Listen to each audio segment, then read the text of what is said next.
guys, it is me, Amber Roper. Thanks again for joining this video series that I've been teaching on, Salt and Light. So this video is part 2, and in this video I will be talking about the snake of sin. So I'm going to pick up from where I left off last week, so if you didn't see last week's video, be sure to check it out. I was talking about how God led me to John 3:17. So then after John 3:17, I was like, okay, so where do I go from here? He said John 3:14. So I read that.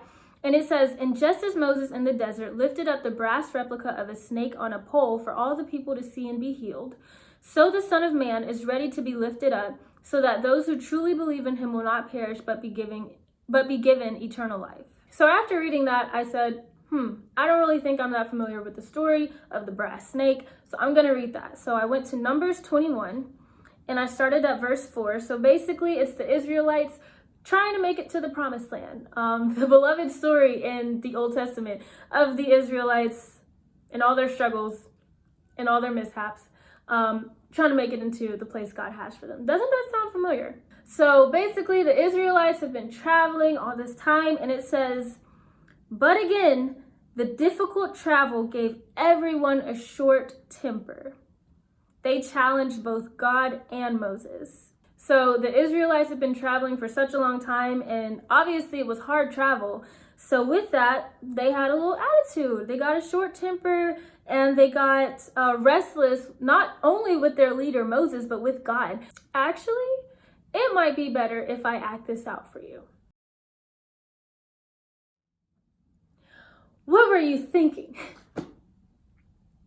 To bring us out of slavery and take us into this long venture to go to some promised land? I'm sick of this food. I am sick of this manna. I'm tired, and I want to go back to our slave owners.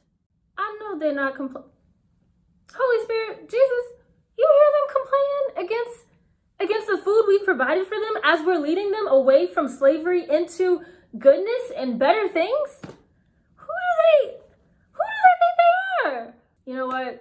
That's okay. I'm going to show them. You know what? Snakes. Go on out there. Bite those people because they are ungrateful and they are undeserving. So go forth. Oh, Moses. Oh, Moses. We know it was wrong for us to speak out against you and your God. Please, please, please, please. Just have him take these venomous snakes away. We can't take it. We can't take it. Have him take him away. Have him do it, please. So Moses appealed to God on behalf of the terrified and chastened congregation, and he instructed Moses, "Make a venomous snake that looks like the ones tormenting the congregation and put it on a pole.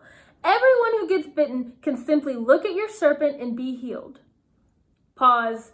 From my reader perspective, I'm like, wait a minute. These people asked God to take away these snakes. How come God just didn't take away the snakes with a snap of his finger? Instead, he didn't take away the snakes. He just provided a remedy. Like, why didn't he just take away the snakes? He is God. He is almighty. He can do all things.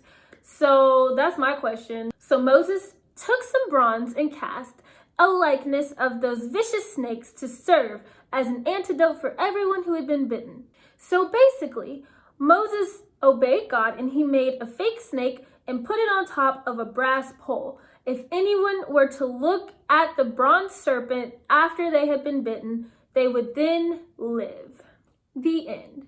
So basically, the people were complaining against God. God sends venomous snakes to bite the people and kill them. Then the people apologize and repent and say, "Moses, tell God we're sorry. We don't want this anymore. Take away the snakes." Instead of taking away the snakes, which the almighty, all-powerful God could very well do, he instructed Moses to make a pole with a fake snake that looked like the ones that were biting the people, and had him to lift the pole high, and whoever looked at the pole and the fake snake would instantly be healed from the real snake. That seems very complicated when God could have easily just taken away the snakes. So then I said, God, why are you leading me to that? What does that have to do with us being the salt and light? What does that have to do with us not judging the lost, but loving them to the one who they are found by?